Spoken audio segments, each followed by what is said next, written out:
Hello, everybody. Welcome back to another episode of the Jiu-Jitsu Times podcast. I am your host, Kevin Bradley, joined as always by my co-host, Mr. Kevin Gallagher. And today we have yet another in a long pantheon of honored guests at the Jiu-Jitsu Times podcast. But before I bring them on, I think we should take a brief moment to once again shout out the sponsors of this show, No Judges Needed. The one-stop shop for all your BJJ apparel needs. They have everything ranging from incredibly cool rash guards and gis. Look at this guy. I think I recognize that guy. He kind of looks like you, Kev. Yeah, with a lot less hair. Everyone's favorite co-host of this podcast, Kevin Gallagher. One of their hot models they use.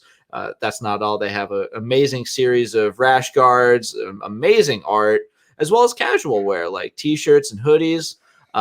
We're not going to show you everything because we do have a show to get to. But if you want to experience all of these cool designs and you're hurting for cash right now, we're here to help you out.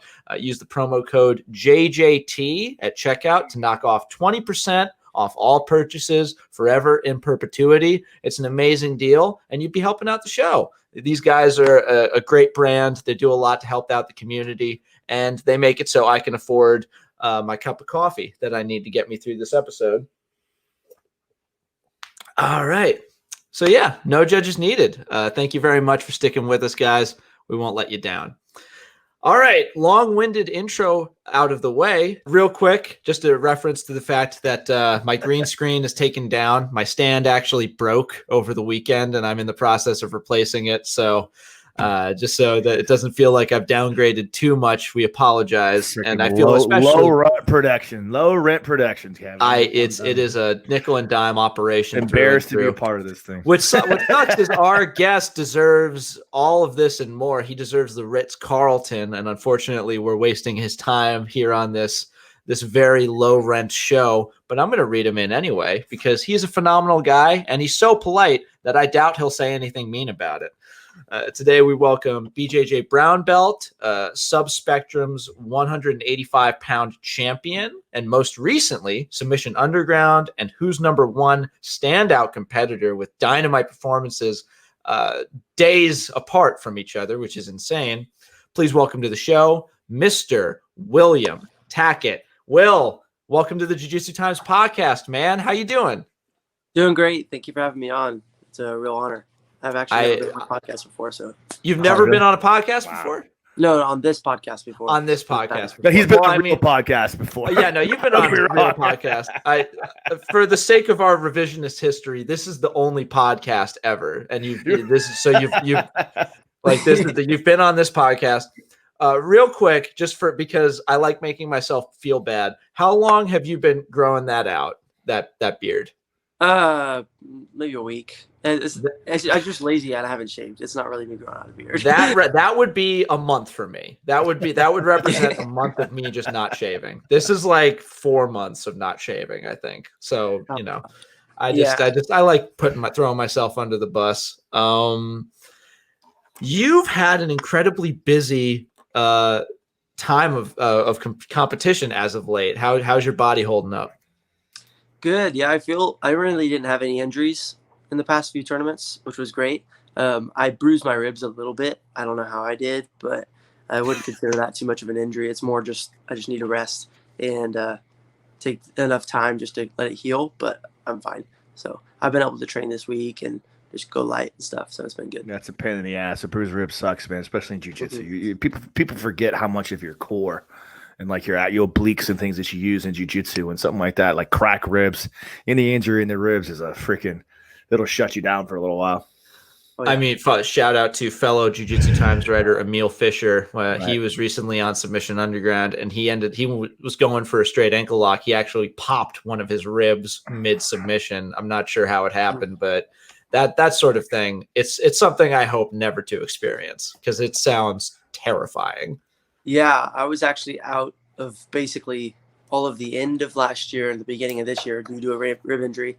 I didn't compete in the Nogi Worlds because of it, and then I was out like in the beginning of the year. I popped my rib out when I was in Kiev in the Ukraine in that team tournament, and it just didn't heal properly. It just kept popping in and out in training, or if I would try to ramp up a little bit. So yeah, they suck. Ribs are definitely not fun. Yeah, rib injuries are, but they take forever to heal too. Something about a rib that just doesn't, like, because you're always using it, breathe, they do all thing like that. It doesn't really have a chance. Even when you're resting, it's not really resting. It's not like your arm where you can kind of put it in a sling. Like, you always have to use your damn ribs. You know, they don't just get to sit there and do nothing. Mm-hmm. So cool, man. Like, you've been a busy boy, man. You've been crushing it lately, man. How did you feel about running those 2 tournaments back to back? Was that something that kind of took the life out of you? Were you prepared for it? Was it difficult, the travel and arrangements? How did you make that happen? So a few people have asked this before.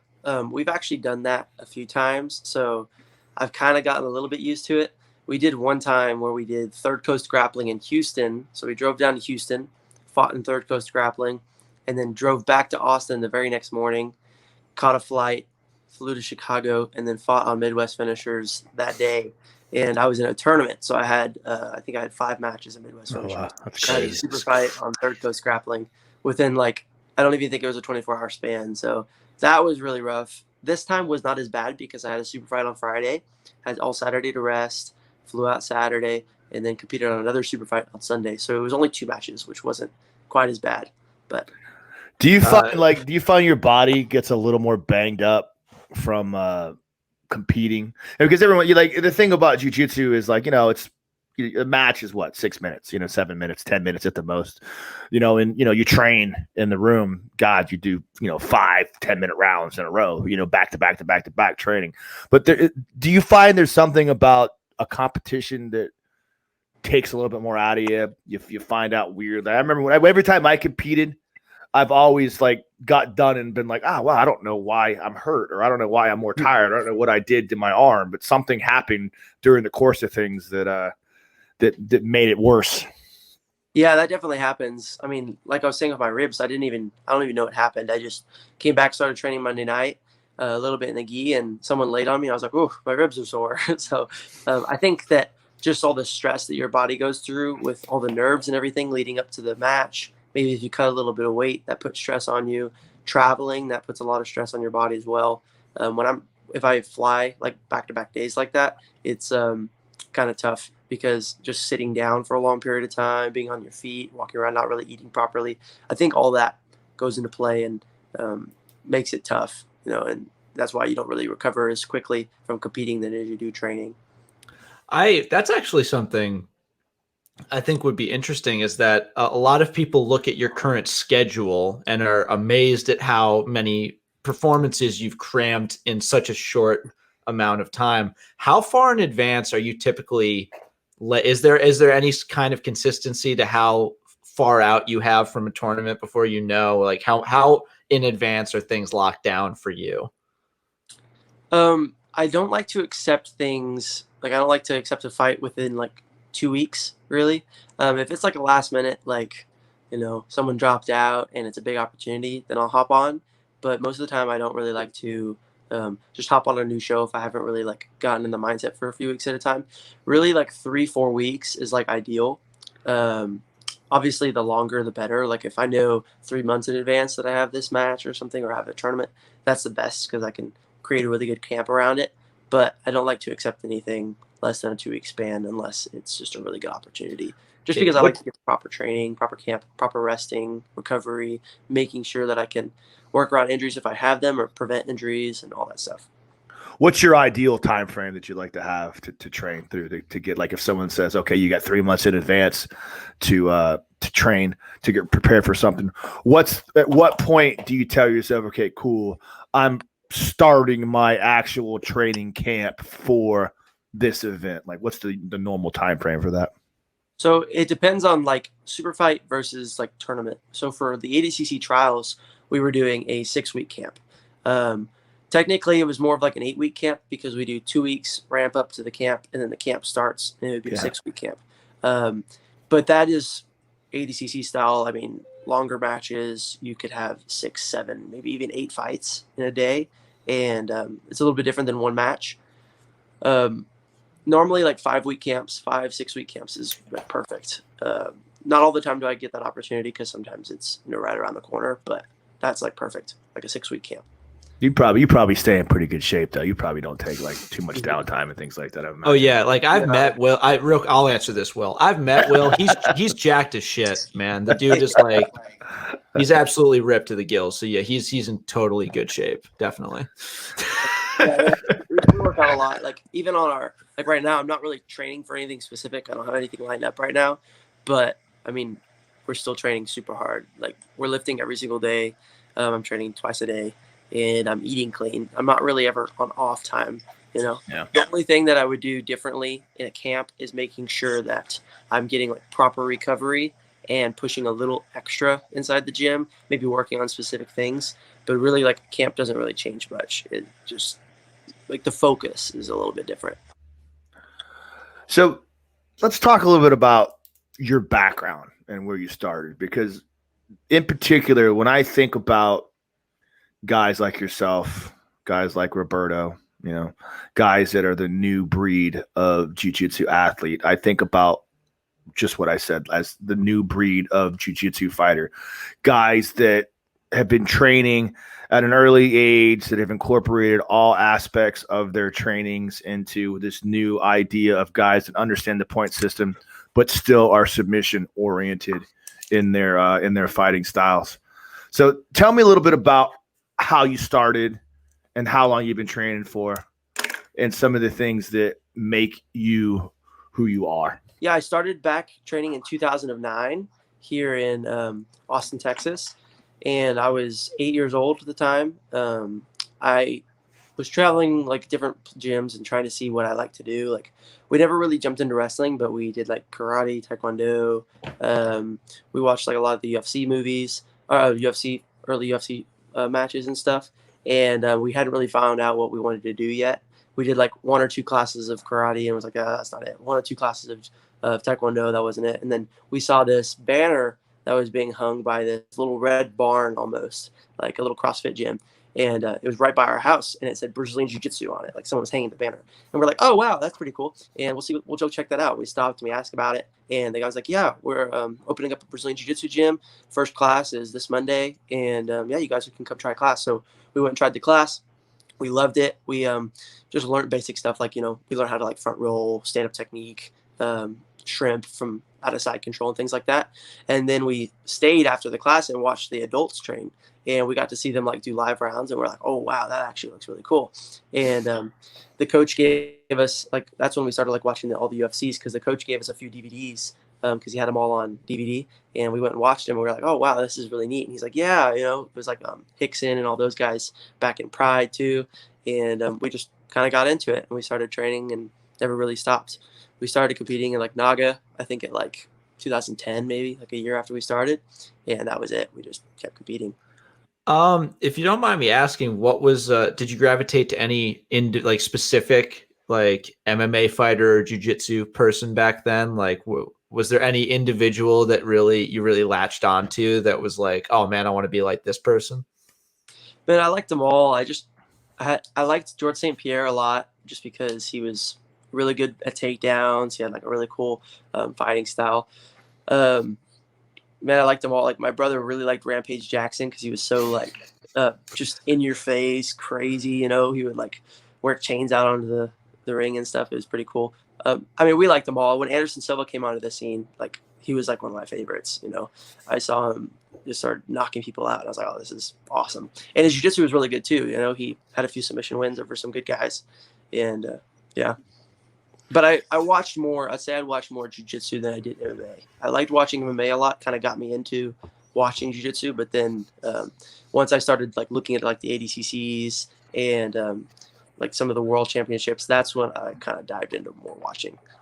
So I'm curious to a little bit about your actual training philosophies in the styles in which you were trained under, because again, when I think about you guys, and I'm old, I've been training before freaking jiu-jitsu competitions, competitive jiu-jitsu, professional jiu-jitsu was even really a thing. Back in the days when you were a gi guy or you're a no gi guy, or you're a submission only guy or you're a points guy, like those conversations were still very prevalent in the realm of jiu-jitsu when I was coming up.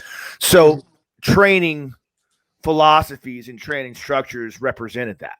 You know what I mean? Like if your academy was a submission only guy academy or a catch wrestling type school, you trained a little more into submissions and leg locks and things like that. If you were a more of an IBJJF type school, you were more traditional.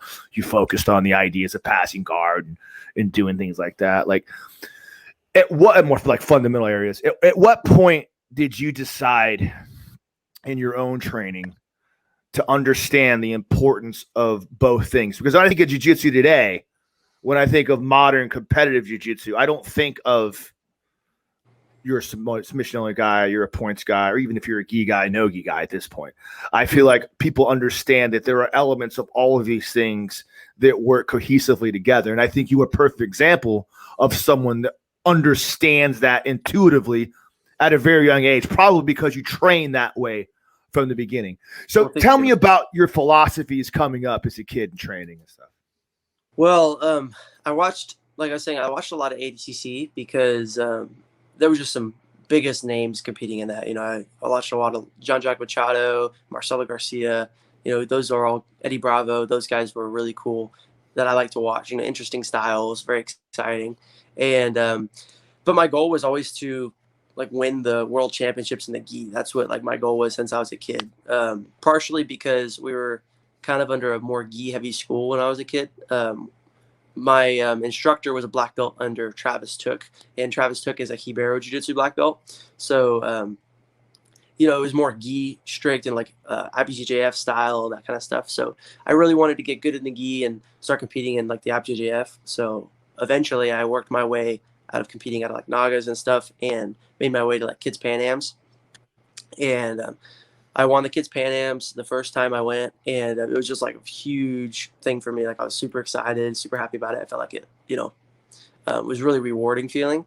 And I just kept competing, and I was like, okay, well, I want to start winning more gi stuff. And then Fight to Win came along, and they offered me a super fight, so I fought on Fight to Win. And then the no-gi scene kind of started popping up a little bit, so I got a few opportunities to compete in some no-gi stuff, and didn't do well at the beginning. You know, I got submitted by like a few leg lock guys that I was, you know, probably better than at the time, or at least I thought I was better than because I was able to like pass their guard and stuff. But, you know, they were able to like get out from underneath me and submit me in leg locks and things like that. So I switched my focus a little bit to competing a little bit more no-gi because I was not as good at it. And it kind of just took off to that. I started just doing more no-gi, more IBJJF no-gi, and then competing in some cash prize tournaments, and then it led to kind of where I'm at now, doing more like super fights and kind of kumite style tournaments. That's cool, man. Like, you know, again, when I think about you and I think about the growth of jiu-jitsu in America, I think about people like yourself, the idea of now there's a specific subset, specific reason why young kids that can start training at 12 years old, 11 years old, 10 years old, that will at that time in their life when they're just absorbing information and they're designed to learn. You know, when you're at that age, things just happen for you. You learn things despite yourself. Like think about being 10 years old, 12 years old. Like you spend, like as an instructor and teaching kids, I see it all the time. Like I spend half the class just trying to get the damn kids to pay attention to me. You know what I'm saying? Like, and you know, I could take a grown adult that takes a private lesson with me from an hour, literally hanging off of every word I have to say. And you put those two people, the kid and the adult, side by side after an hour. And usually the kid, like that I had to like bang them on the head to try to get to listen to me, ends up knowing more than the adult does. It's just the way their brains are designed. They just absorb information. So when I think about jiu-jitsu in America making it to that super elite level, I think about like in Brazil when they start with kids, and now these guys have been doing, you know, they learn jiu-jitsu when their brains are geared to do that. And I think about yourself, like it's you're like a step in the direction for us of becoming a true MMA jiu-jitsu society because the kids like you are doing at that age. Hope so. Yeah. Yes. So I guess the question, another question I want to ask you is this. I don't know what I'm talking about anymore. I'm just running my mouth. I apologize. So the question I want to ask you is this. So as a competitor, obviously you've competed a lot. You started competing very, very young. Like, do you still get nervous? Do you still have anxiety when you go out to compete? Or have you gotten to the point you've competed so much and because you've done it at such a young age that you've kind of learned to like roll with the punches? How do you feel about like competition anxiety, getting excited about going out and competing? So I feel like I always got a little bit nervous. When I was a kid, I didn't have that much nerves just because I was a kid. I just didn't really care. Just went out and would fight. And then when I started getting a little bit older, then I started like, oh yeah, I'm a little bit nervous. And, I started getting a little bit nervous. And then eventually when I made that switch to like the adult division and I was like a kid fighting in the adult division, I really had no nerves at all because I felt like I had like nothing to lose. Like I was like the underdog anyways, and everything I would do would be, kind of a win for me. So I wasn't really that nervous. And then now that I've like started to win more and kind of further my career, I feel like the nerves are even more because I feel like I have like more on the line, kind of got like a repetition to build and all that other stuff. So go ahead. Yeah, well, I was just going to ask, because you started jiu-jitsu at such a young age, a lot more people kind of find it in their teens or maybe even adulthood. Was there ever a moment where you were heavily invested and interested in like more contemporary sports? Like, were you ever big in Little League, like football, soccer, like anything like that? I played soccer for a little bit, I think when I was like 7 through like 8 years old. And as soon as I found jiu-jitsu, I did soccer and jiu-jitsu a little bit, maybe a few months together. And then eventually I was like, nah, I just want to just put everything into jiu-jitsu. And my dad kind of encouraged that too, though. He was like, hey, if you want to get good at something, you kind of got to put all of your eggs in one basket, And I was like, yeah, I want to do jiu-jitsu anyways. So I just put everything into jiu-jitsu. That's really cool that you had that kind of support from your parents, just because I know that, jiu-jitsu is not, from experience with my own parents, jiu-jitsu is not exactly an easy sell. Even when I was like older, they were like, what is this? Are you but you did karate, didn't you? Is this that? And I'm like, no, it's not that. Where this is a little different. So as a young competitor, as a child competitor, you talked about talking about your parents and your parents, like, telling you things and like that. Were you ever presented as, was your father the type of guy that was like, you're going to go to practice and you're going to be a world champion and you're going to do this and you're going to eat right and you're going to work hard? Or was it more about you're going to say your prayers, eat your vegetables? Because there are parents like that. There are parents out there, you see them all the time, that are like fucking up in their kids' grill. And it makes me crazy when I'm watching events and they're like the guys that are out there. Like, it's like, bro, relax. Your kid's 8, like calm down, But was your father a supportive type parent that was there to be supportive of you and help you? Was he that guy that was, in your grill telling you got to, if you want to be a champion, you got to do X, Y, Z type stuff? So Andrew, my younger brother, and I, from the moment we started, we were crazy about jiu-jitsu. So we didn't really like need our dad to like push us to go to class. There were times, I think, here and there where my mom was like, all right, we got to go to class. I don't think we ever really skipped practice, though. I think maybe like from the top of my head, maybe one class ever did we ever like just skip class. And, that was like back in kids class when it was like 3 times a week. So, we were consistent training it, never really missing classes just because we wanted to be there. My mom was probably the one that pushed us a little bit more. She didn't like push us to the point where we were like, we don't want to go. She's like, no, you're going. She was just like, hey, come on, we got to go to jiu-jitsu, yada, yada. And we'd be like, okay, yeah, we got to get up. But most of the time it was us being like, all right, let's go to jiu-jitsu tonight, and just because we enjoyed it, we actually had jiu-jitsu, I think, for 3 classes a week. And we would like talk to our professor about like adding a 4th class because we were like wanting to come more often, like a 4th or 5th class. And he was like, you know what? I think we're just keep it 3 because some of the other parents can't make it and stuff. So we actually ended up joining a second gym and 2 memberships. Yeah, to like it was a Gracie Baja gym, and we ended up now training 5 days a week rather than 3. And we didn't tell our coach because he was like really like strict on like not letting us train at other places just because it was like a team vibe, like very old school. Yeah. Which is understandable, So we just didn't tell him.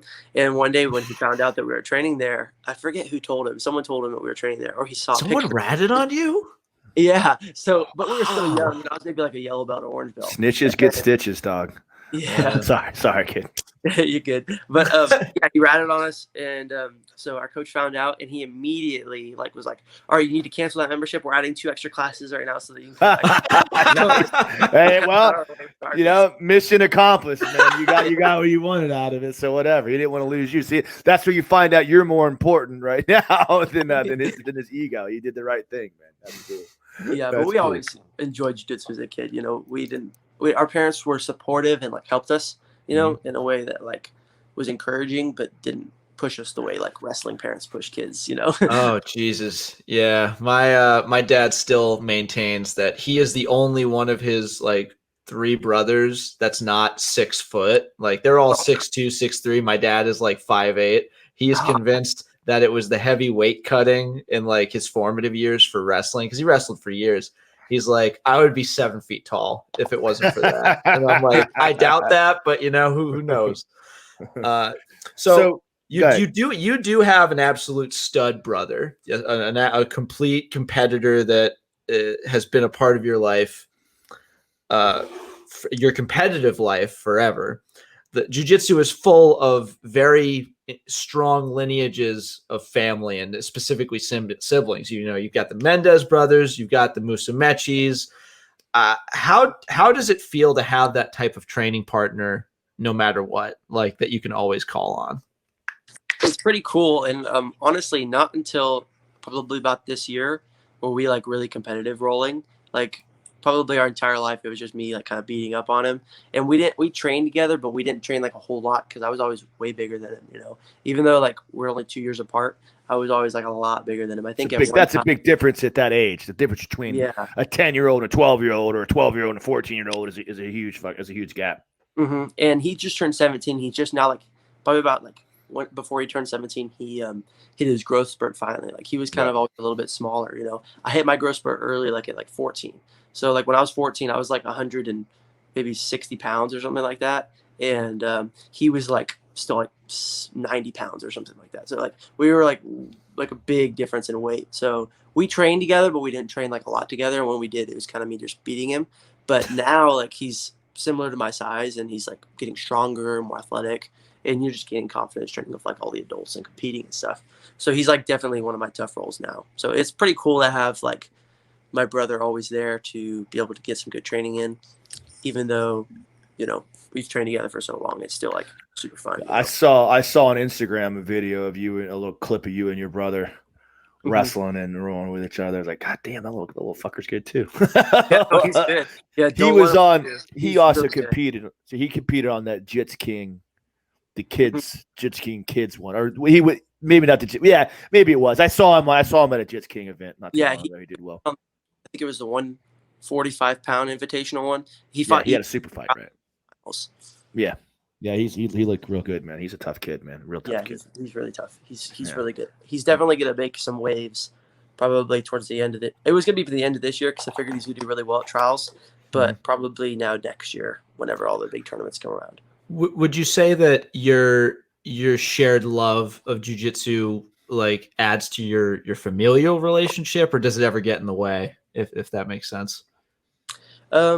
I think that it just kind of adds to it because we have more things in common. We have more things in common to kind of just get along with. I think that a lot of times siblings don't want to have the same interests. They want to do opposite things. That's what makes them not get along as well, because I don't want to do that. My brother does that, or I don't want to do that. My sister does that, But us, we have the same goals, so we're constantly doing the same thing. We can push each other, and it's just a way we can kind of connect. No one's gonna come at you like your brother will either. It's in your DNA to one up your brother, and now that he's able to actually compete with you on a physical level, get ready for it. Get ready. Totally. I want to briefly just take a moment to implore, if he is listening, my younger brother Sean, I will learn everything about cars. I'll start getting really into bodybuilding, whatever I need to do to get you to take one class. My brother, it has been a nonstop siege on my part to just try and get my brother into jiu-jitsu, just because I would love to have that dude that I can just train with and have that bond. But he's too concerned with having a six pack right now, and I don't have one, and I can't blame him. But Hey, Sean, helps with that. yeah, exactly. It'll help. It'll help with the weight cut. So let's bring it back real quick. I want to touch back on something that I feel like you have a particular, viewpoint on this that's well recognized. So, talk a little bit. We talked a little bit about parents, about the crazy wrestling parents and pushing their children to the point of like nervous breakdowns to kind of live their own dreams through that kid sometimes. And then it's something that, in my opinion, I don't care for much. I don't like it a lot. My father was never like that. My father was always supportive of everything I did. He always told me, like, this is what you need to do if you want to get better. But he was never that guy that was like, you better do this. You're a sissy, and overbearing like that. And, what I see with you as a result of the way your upbringing is the fact that you love what you do because you are passionate to do that. And the reason why you were doing jiu-jitsu is because you obviously want to be world champion, all those other things, but you have a legitimate love for the sport. And so many times when I see kids that are such pushed by their parents, they hit a certain point where they're like, just like any kid, like if your parents want you to go to college, your parents want you to do this, your parents train you to do this, X, Y, Z, you're going to hit that point in your life where you're like, you know what? Screw you, Dad. I'm a grown up now. I can do whatever I want to do. Yeah. Like, tell me about how you think about parents that act like that to their kids. I mean, I think it's really, it deprives them of like their basically ability to, do well in whatever they're doing, whether you're pushing them too hard in wrestling, any other type of sport, really, football, soccer, or anything, or even in school. I think that positive encouragement goes a long way. And, like you were saying, you help with the kids class. I do the same thing. I help with the kids class at Brazilian Fire Factory. And, you can't just like tell the kid, sometimes you can, sometimes you can't. But most of the time you can't just constantly push a kid. You got to tell them, oh, you're doing good here and here. Maybe try this, rather than just constantly pushing, more being support and guidance, like directing them in the right way rather than just like pushing them there. Yeah, I can't.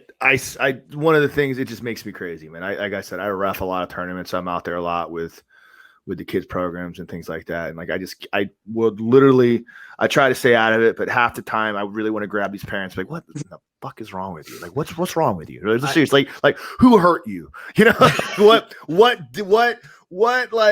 bully picked on you because you didn't make it, or where did you fall down to not make the goal that you wanted to, that now you're pushing your kid to do something that like they don't really want to do now because you're making it so difficult on them. I think that it's also like, it's not always from a place of damage. I think sometimes it's just misunderstanding, because a lot of these parents are used to being like kids are multi-sport athletes a lot of the time, depending on the season. Sometimes these kids go from a different sport into jiu-jitsu depending on the year. So they're coming off a hockey season. Parents are used to being in a cold ice box, yelling at the top of their lungs for a few periods. So it's hard to transition into a different sport, especially since a lot of people don't really get jiu-jitsu yet.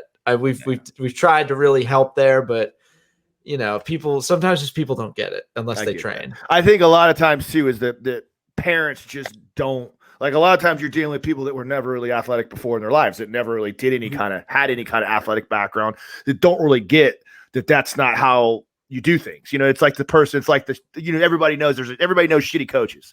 Like, shitty coaches is the blue belt or the white belt that's coaching one of his students. It's just screaming like, get up, get up, grab him, dude, screaming nonsense. It does absolutely nothing but hype up your fighters freaking, insides to where they're out of their mind. They're not paying attention. They're not giving them any kind of constructive research. And I think that's what happens with these parents a lot of times, is they've never done anything athletically. So all they know is just scream and holler and get in their kid's face.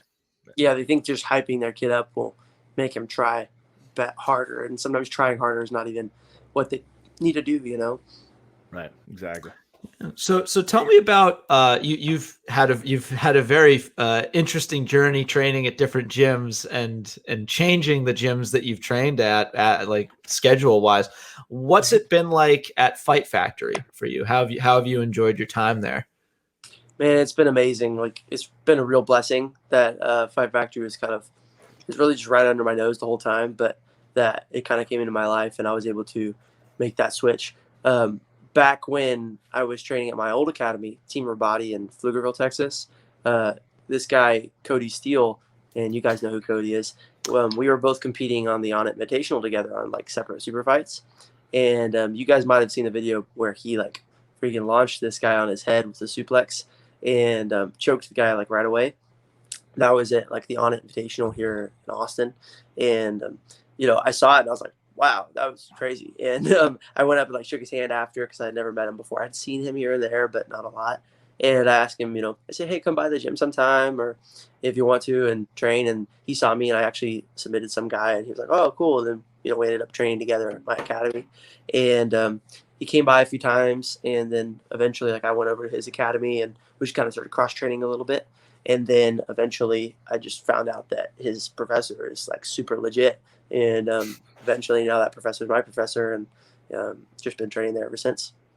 Real quick, I feel like I hear the term super legit so much in jiu-jitsu. It's like the highest compliment I hear within jiu-jitsu. It's like it's not that someone's a great guard passer. They're just super legit. It's just like that is the top shelf comp. And that just occurred to me. And so because there's a lot of like bullshit out there. So hearing that someone really knows what they're talking about and trusting them enough to invest that kind of time with them is a real big deal. So like, and you feel that do you feel that the time you've invested at Fight Factory has yielded a lot of returns for you? Oh yeah. Like, honestly, I saw so much improvement within the first 3 months of being there. I think I joined in like September. By like December was the Nogi Worlds, and that's what they were kind of starting to train for. So I joined, and I basically just like hopped straight into like the Nogi Worlds training camp with Cody and Rodrigo. And I was like lifting every single day. I had never really lifted before. I was training 2-3 times a day, doing cardio, all this other stuff that I had not really, I had trained a lot before, but not really professionally until I moved to this academy. And I just saw so much return. Like my whole game started to change. I was good, but I didn't have like direction. Like, I mean, if you guys go back and watch some of my matches, like from when I think it was probably like 2016, early 2017, right in there. Like I was good, but I didn't have like a whole lot of like direction. Like I wasn't like boom, boom, boom, boom with like my position, And if you look more at my jiu-jitsu now, like even if I lose, I know what I'm going for. I know what I'm doing. I kind of have like a game plan. I have something built, and that's just been from training with Rodrigo. Him helping me like your jiu-jitsu IQ is developing past the point of just like, oh, there's a heel hook, I'm gonna go for that heel hook. You're starting to understand like the whole strategical aspects of things and stuff like that. It's fun to watch that with younger grapplers like yourself when they start to hit that point. It's when it all starts to kind of like click and make sense, and you kind of get in touch with the jiu-jitsu chi or force or whatever it is. It's fun. Yeah. So I got another question real for quick. you. You're jacked into the jiu-jitsu mainframe. You're in the mainframe. You're in the matrix now. It's like you're Neo, and you're just like you're the one. You get to manipulate everything. So I think about, first of all, like learning your name, and realizing, oh wow, this William Tackett kid, holy shit, was at the West Coast Trials a few years ago when you beat Enrico. Was that when you beat Enrico Coco? Yes, sir. I remember because Enrico Coco is kind of like one of them legendary figures that doesn't really get the recognition that he deserves, as far as I'm concerned. I've known Enrico for a long time, and I can remember being a white belt, blue belt, and talking about this kid who was Enrico Coco. He was this 14, 15-year-old kid that was a heel hook savant that was beating everybody in the in the adult divisions. I think he won the trials at like 17 or something like that. At the time, he was one of the youngest guys to ever do it. And, when you beat him, that was the moment when I was like, holy shit, William Tackett. I think I'd seen you on another event before, but that was the time when I was like, oh, wow, William Tackett, this kid's awesome. So, like, tell me the moment when you really believed that, you kind of deserve to be out here on this big stage and competing with the big guys, because that's a big thing. Because if you don't believe, if you're always in the shadow, it's like, oh wow, like I can't believe I get to go against freaking whoever, Enrico Coco or whoever, big guy in front of me. Like I can't believe I get to share the stage, and you're always just going to be a spectator. You have to get to a point where you're like, all right, cool, like I deserve to be here. My name it should be spoken in the same frame as their name. Like, tell me about when you started to believe that. Honestly, it was at the moment you're talking about, like whenever I competed at the trials. I had really believed in my jiu-jitsu, like competing against other teens for a while. I was just confident because I was a little bit more physical than a lot of the teens that I had fought. I felt more technical. But I had fought in the adult division a little bit, especially in like the black belt, and I didn't do great. I did well, but I'd lose to guys and get submitted here and there. And I just wasn't like super confident facing like those adults. Like, I think for the first trials that I did, which was the East Coast trials of, was that 2018 or 2017? Can't remember. I think I remember you there. I think that's when I saw you the first time. I was competing in that one too. I think I saw you there too. Yeah, so that was right before the West Coast. And I did okay. Like, I beat a pretty good black belt named James Patridge. He's really tough. He's Hunter Colvin's coach, and he's good. He's really good. But I'd beat him, but I had seen him lose to guys before, so I was like, maybe it's a fluke, or I don't know. Right. So I didn't really like believe in myself too well. And then I had fought PJ Barch for like the second time, and I hurt his knee, and he still beat me, and I was like, and I was just like all disappointed and stuff. So I just went back and trained really hard. I fought in the Nogi Worlds and for juvenile, and I did really well, and then just kept training. Got promoted to purple belt in, I think, January, like 2 weeks before the trials. And then I hopped in the trials, and I was like, I have nothing to lose. Again, I wasn't really that nervous, like I kind of talked about before. I felt like it was a win-win scenario, either way. And I went out and I beat a few guys that were pretty tough. And then I fought Kevin. I don't know how you say his last name. Kevin Manyecha or Machacha or something like that. He's a black belt. I believe he's from Florida, but I'm not sure. But he has a twin brother. He's really good. He's a tough black belt, and I had beaten him, and I was like, wow, because he had won like a lot of IBJJF stuff. I believe he had won like Pan-Ams at the lower ranks. He had won a lot of opens at black belt, so I was like, wow, that was pretty awesome. Like, can't believe I just beat him, And I had kind of controlled the match pretty well. And then I fought Jason Rao next, and I was like super nervous to fight Jason Rao, because I had just like come off of a pretty decent win, and I was like, well, Jason's really tough, And then I beat Jason, and I was like, wow. I was like, I'm doing good today. And then I saw that I had Enrico Coco next, and I was like, I didn't really know who Enrico was, so I had looked him up on Instagram, and I saw he was like 4-time trials champion, right. And I was like, oh no. Don't look up, man. Yeah. Don't look it up. Yeah, I know. Well, I wanted to know who he was, and then I had like looked him up on Flow, and I saw he had submitted John Combs.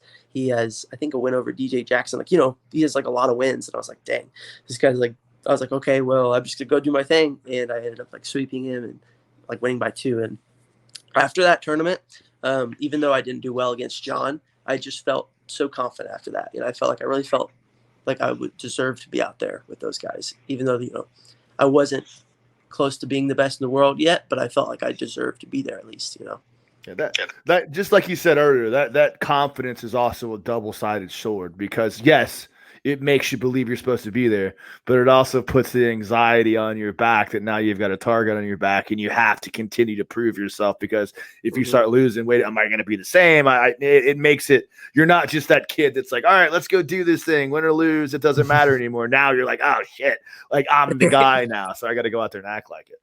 Yeah, exactly. And that side of things, I just have to kind of put in the back of my mind and not really worry about. I just try to focus on just training hard and letting basically the hard work show, and not really worry about that stuff. I think some of that pressure that's typically reserved for those super confident guys might not get to you though, just because a lot of those guys go the jerk route, where they're like very arrogant and braggadocious. And from all accounts, like both personal and anecdotal, you're an innately likable guy. And I think that like people want you to do well. Like they're on your team. Like it's not building up this golden idol only to see it topple down. It's like a hometown guy making good and people getting invested in that story. Speaking of big tournaments, we just recently saw this year's Pans wrap up, some amazing performances. Did you catch any of them, or were you just like in the dungeon training the entire time? I went and rewatched them because we did have class like while they was going on, but I went and rewatched some of them. I saw some of the final. It was pretty crazy. Honestly, a lot of weird, even though it wasn't like upsets, but like the way things played out was really strange. And there was some upsets. Like I was really surprised that Tiago from here in San Antonio, I think Tiago Macedo is how you say his last name. He won, and not only did he win, but he beat like two really tough guys that I've trained with. Like he beat Samuel Nagai, and then he beat Mateus Gabriel, which is like a huge win for him. And then I don't know if you guys know who Lucas Valente is, but he's another guy out here in Texas, and I don't think he's ever had his guard pass like the entire time. And he got his guard pass like 4 times basically, but got points scored on 3 times for those guard passes. So I thought that was just insane. Ronaldo Jr. passed his guard 3 times. Ronaldo had the insane. Of the tournament, he was one of those standouts that just came away like with a fresh paint, like with a fresh coat of paint on him. Like another amazing one of those Atos just super monsters that are going to come out and murder everybody for years and years to come. They put real out quick. such a crazy I was convinced that when you said it felt weird, I thought you were going to follow it up with it felt weird because I wasn't there actively dominating the scene. Like it felt weird. Like it whenever I'm not doing a tournament, I feel odd. Like I should. Is there a grappling industry somewhere I can? No, I'm kind of putting gi behind me a little bit. I'm gonna still compete in the gi here and there, but I don't have like a huge desire to compete in the gi a lot just for right now. Just trying to focus to being like again, like kind of like putting all my eggs in one basket and really just going full throttle competing in the no-gi scene. Let's talk real quick, and this will be my last question, Kev. You got something else? I won't bug you too much more, but they just made the announcement about heel hooks in the IBJJF and adding reaps legally and things like that. They're trying to change the rule set.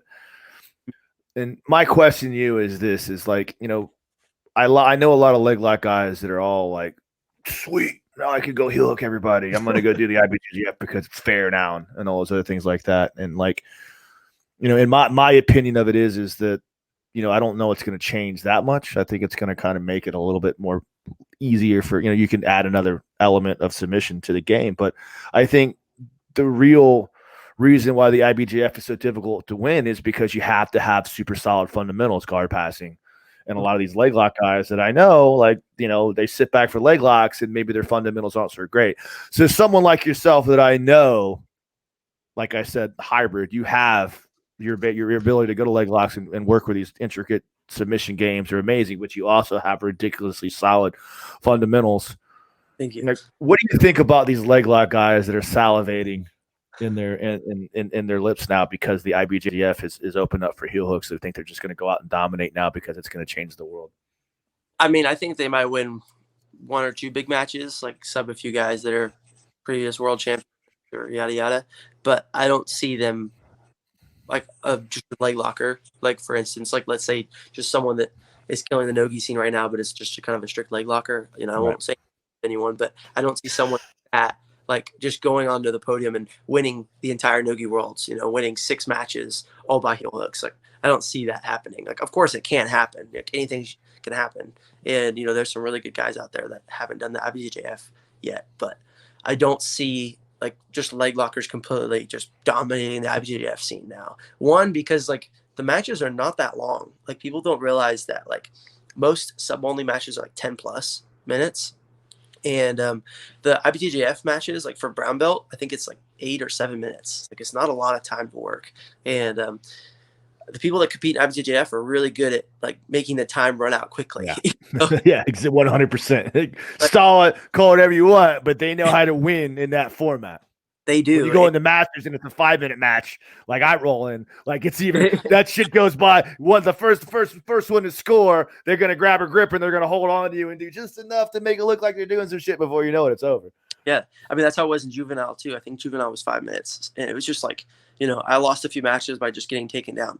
I would get taken down, and I would like score a few advantages on getting sweeps, but couldn't sweep, and then would lose. You know, people don't realize how quickly it does go out there when points are involved. You know, and I think that we will see some upsets, and maybe the podiums will change just a little bit, but not much.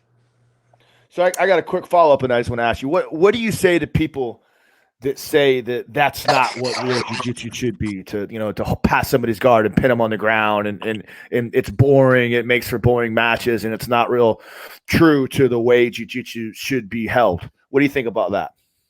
I mean, I think jiu-jitsu is grappling, right? Jiu-jitsu is obviously grappling, and we have submissions, but it's grappling too. We're not only going for submissions, you know, we're trying to control people, you know, pick people up, throw them on their head. We're trying to hold people down so that we could punch them in the face if we needed to, you know, and then break their arm or choke them if you have to, you know. Yeah.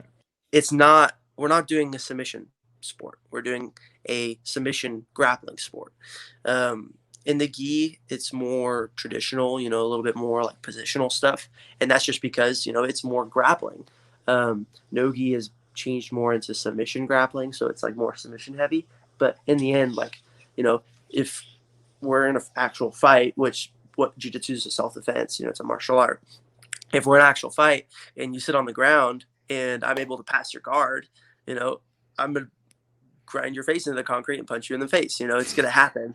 And you spinning under and getting a leg lock from bottom side control is not going to be that effective. And I mean, I think that it should be rewarded both ways because that's the way it started. And, you know, I think that's guys that just play positionally is not realistic either, because you're trying to finish the fight. You know, you're not just trying to hold someone, but I think it should be both heads of the coin. And I think that now that IBJJF is allowing leg locks, as far as heel hooks at brown and black belt now, I think that it's going to be good. I think it's going to be good for the sport. I think that the matches will actually be really exciting because they're going to be they're going to be a little shorter than like ADCC, and it's going to kind of be like ADCC because they're going to be the whole sub-only side of people competing in it, and they'll also be the points players. So, real quick, there's something so hilarious about like just you being as nice a guy as you are, just going, yeah, man, you know, like if we're on the street, I'm gonna grind your fucking face into the ground. You know what? Yeah, it's like whatever, but like I'll buy a froyo after, but you're gonna get fucked up. Well, I mean, people don't realize that like most of the time, whenever a fight happens outside, there's concrete, you know, and you don't want to lay on your back on concrete. Just getting onto the ground to like, I don't know, change your oil or whatever, you can scrape your elbow, you know. Fighting someone on the ground, like that's completely different, you know, that's even worse. So you want to be on top, you know, and that's why I respect people that play top, bottom, go for submissions, flying submissions. Like Gary Tonen's a perfect example for someone that is well-rounded, you know, does top, bottom, submissions, takedowns, throws, back kicks, everything. And I think that's what it should be. Yeah, that was the perfect answer to that question, kid. It really was. And that's the thing that I always talk about when guys talk about, oh, it's just so boring. It's like, well, you know, when you talk about points matches versus submission only matches, it's just two different avenues. You're talking to I've competed in both, so I don't give a shit. I don't care what people think. I just think it's silly that they love to have these conversations. You know, it's just you're preparing for a different skill set. You're preparing for a different rule set, and whatever. It's still just freaking jiu-jitsu. But the point when people start to talk about, well, you know, points matches are stupid because he's just stalling and holding out. Well, like if we're recreating what it's like to be in a real altercation, which is I really want to believe that's what they try to do with points matches. Like if I'm holding you on the ground and knee on belly and holding you there, like if we're trying to fight, you're blowing a lot of energy trying to get up and I'm not blowing so much. And then when I can start punching you in the face, just like you said, now we're not on a mat, we're on the concrete. The world starts to get a whole lot harsher and a whole lot more realistic. I appreciate you saying that. And personally, I'm looking forward as someone that's like, I talk a lot of shit just because, but I'm looking forward to cranking heel hooks the next IBJJF one. I'm one of the dudes who was super stoked about heel hooks because I like to play my little heel hook game. But then it also goes on the other side of the coin, because a lot of the guys that just do, points only tournaments and very like traditional style, they'll hold someone in 50-50, or Right. they'll hold someone in X guard or something, no more of and that. do nothing from there, right? Right. And they'll stall from there. But then in a real fight, I would grab your foot and Right. rip your knee. So I think that it's important now that we have both sides of the coin, that you can't just stall from like a position where you would normally get your leg broken. I think one of my I got two more and then I'm done. You said one. You remarked that you don't see a lot of the sub only guys suddenly showing up to IBJJF tournaments and then dominating with heel hooks. But of that crowd, do you see any standouts that you think would make an interesting transition now that a big part of that arsenal is now legalized?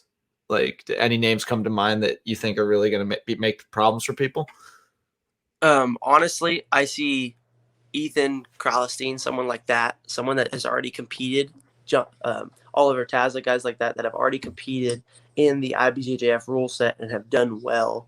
I believe Oliver has taken second at the Nogi Worlds. I know Ethan has as well. He won it at brown belt, I think. Yeah, like they're tough. They're good in IBJJF rule set too. They can submit people with other submissions.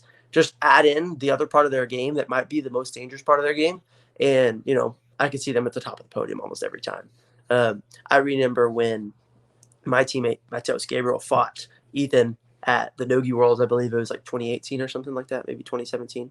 It was the brown belt Nogi Worlds. It was the last one that Mateus did. When Mateus won, he fought Ethan in the finals, and I think he swept Ethan, and Ethan scored like maybe 10 advantages almost. It was a lot of advantages on like leg submissions, and but he was doing stuff like foot locks, doing stuff like toe holds and knee bars and stuff. If he could have added in heel hooks, he probably would have finished Gabriel. So now that he has that addition to his like arsenal as far as like his weapons, I think that he'll do fine. Guys like that I could see standing out. Guys that compete in the rule set already, but also do the other side of the rule set, like the hybrid fighters. Yeah, I also think that a lot of people are under the misconception that, aside from a few old Brazilians that don't give a shit about footlocks, like the majority of the jiu-jitsu world, like knowing an inside ashigarami or, I'm talking about, or knowing how to get into the saddle, like isn't necessarily like a secret weapon anymore. Like dudes like know this stuff now. They know how to defend heel hooks. They know how to defend, saddle position. They know how to work from those positions. It's not just like, shit, okay. Yeah, not only is it not secret, half the jiu-jitsu DVD instructionals out there are just about like different leg lock attacks, like getting into the saddle, getting into honey hole, getting into outside ashi, like different finishes. Like shout out Josh Leduc, quantum braking mechanics. Right. Literally just I'm gonna break. It took a long time, but the leg lock game finally came to a point where it's like, okay, cool. Like you can't just learn how to do leg locks and be able to completely dominate, because people are starting to catch up with the curve a little bit on it. Definitely. I just see like a different style leg locks kind of waving through now. I think the 50-50 will become a big thing, especially in the IBJJF for subbing people, because it's already such a big thing in the IBJJF that I think a lot of guys will be like given a false sense of confidence in that area. So they might even put people in that situation, and it's honestly like a completely locked situation. So if you don't know how to attack from 50-50, I think that you get subbed really easily. So I see a lot of 50-50. Yeah, that's my worst. I hate 50-50. I've been using 50-50 a lot lately, just because, like you said, like you could put someone in a inside ashigarami and they can just roll out, and it's hard to control people that don't want to be there. But if you put someone in 50-50, they're kind of locked in, and it kind of like levels the playing fields as far as movement goes. Practice my 50-50. And so it's pretty basic, and you're probably sick of hearing this question, but with so much success taken off your plate, you've just had a packed schedule that you've come out like absolutely golden in all regards. Do you have anything immediately in your future? Like, are you gonna a return to Submission Underground? Any fight to wins? Like anything we should be watching out for as fans of the William Tackett experience? So right now, I don't have anything lined up in November. Seth Daniels had reached out to me about fighting on Fight to Win then, so you could expect to maybe see me on a Fight to Win in November. The next thing that probably is going to happen is Cody and I are going to be on the Subversive October 31st in Philadelphia. We'll be representing the boys' side of the Checkmat team, and I think Lucas Leitch's wife, Tata, is going to fight on the girls' side of the team. So I believe Cody and I are going to fight in the Subversive there, and that should be really interesting because I think that there'll probably be like Unity and probably maybe some like DDS squad, like a lot of different members there. So I think that should play out to some fun matches. But as far as like long term, I think that I might have, I can't announce it yet because it's not confirmed or anything, but I might have a pretty good match on Who's Number One in December, and then I should be fighting on SUG again, like late December. Broke it here, bro. What's his initials? No. I'm just messing with you, kid. It's GR. Eventually, but not yet. Yeah. Okay. Real quick, how many years before you think you could take Gordon? Or do you think you could do it like in a month? I mean, I would be down to have a match with him now. But I mean, I want to be realistic about things. You know, he's the best right now, and I haven't really proved myself on the highest level yet. So I would like to do that before we had a match. But I mean, maybe if I fight in the ADCC, maybe we'll meet in. I guess he's not doing absolute, so I guess that wouldn't work. But I don't know. I'm ready to lick whenever, but I'd like to kind of prove myself and like establish myself in like the higher rankings before I just take on like the best guy. I think that's fair for both sides. All right, you heard it. This just in. Gordon Ryan receives the most polite call out in the history of his jiu-jitsu career. No vulgarity whatsoever. Call me later. We'll work on that with you, kid. Let me be your hype man. I got you. We just take Will and we teach him how to be mean. We teach him how to be a hype beast and you got to quit smiling. Chase clout. Look at me. Show me your mean face. You got to pose with more random models. Right, exactly. Gold chains and like some like weird shotgun you got laying drop a SoundCloud diss track. We need to work on it. Well, kid, man, like I just want to tell you like how awesome I think you are, man. Like I really do. I really think like you are the future of this game, and I'm looking forward to see how far you can take this thing, man. At such a young age to be as accomplished as you are, man. Like I'm super excited, and I like you. I just think you're a good kid, man. I think you're an awesome dude. I got nothing bad to say about you. I've never heard anybody say anything bad about you. And, you know, just keep it up because you're awesome for the sport, man. Thank you. I appreciate it. And you guys are great for the sport as well, you know, having multiple platforms to really brand athletes. I think it's great. You guys are doing a great job. I appreciate that. Shucks, Will. Get we got to work on that, man. I told you. You got to be mean, man. well, Will, thank you very much for the kind words. This is typically the part of the show where we allow the guests to plug any sort of, you know, sponsors or what have you, things that they've got going on, side hustles. So anything that you want to give thanks to or point us towards, feel free to. The floor is yours. Cool. Well, thank you. Well, first off, thanks for having me on the show. I appreciate it a lot. Next, I want to thank my sponsors. Level Black is my newest sponsor, and definitely make sure to check them out on Instagram and their website. My second sponsor is Very Hard to Submit, VHTS. They're helping me out a lot. Thank you, my sponsors, for believing in me and helping me, you know, achieve my goals and stuff. And then thanks to my team, Brazilian Fight Factory, and all my teammates for constantly pushing me in and outside the gym. And, you know, thank you, God, for always protecting me and keeping me safe. And then, you know, on top of that, just thanks to all my fans and everyone helping me and supporting me. And we'll see where the rest of this year goes. All right. Well, this has been an absolutely polite episode of the Jiu-Jitsu Times podcast with the immaculate Mr. William Tackett. Will, again, thank you so much for taking the time, man. We, as commentators and as fans, we're really excited to see where your career goes. Try to remember us when you're signing a UFC contract for millions and billions of dollars. You know, maybe give us a ticket or something like that. That's all I need.